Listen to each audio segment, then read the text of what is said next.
नमस्कार, धनश्री रेसिपीमध्ये तुमचं मनापासून स्वागत आहे। 1 टेबलस्पून आपण मोहरी घेतलेली आहे, 1 टेबलस्पून जिरे घेतलेले, हळद घेतलेली आहे, 5 मिरच्या घेतलेल्या चिरून, इथे थोडी कोथिंबीर बारीक चिरून घेतलेली आहे, इथे भाजून घेतलेले शेंगदाणे आहे, थोडा कढीपत्ता टाकायचा, इथे 3 कांदे घेतलेले आहेत बारीक चिरून, थोडं मीठ चवीकरता।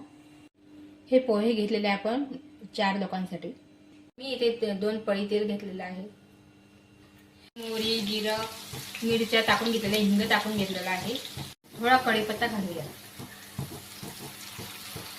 इथे आपण कांदे घालूया,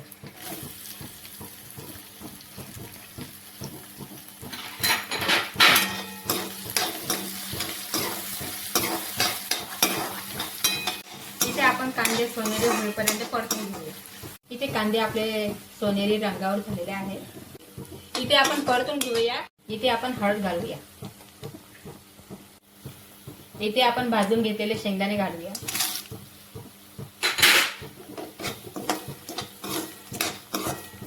यानी चव खूप छान येते भाजून घेतल्यावर। इथे आपण पोहे घालूया,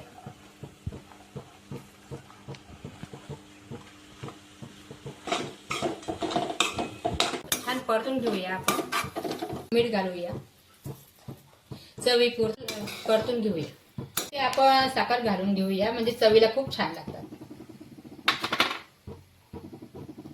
ते परतून घेऊया पोहे। इथे आपण बारीक चिरून घेतलेली कोथिंबीर घालूया,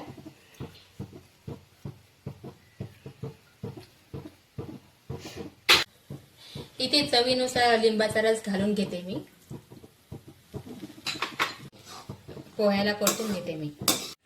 हे अशा प्रकारे आपले कांदे पोहे तयार आहे। माझी मुलगी खाऊन दाखवते,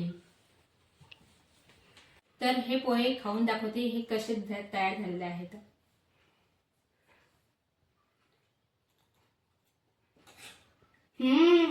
छान झाले आहे पोहे।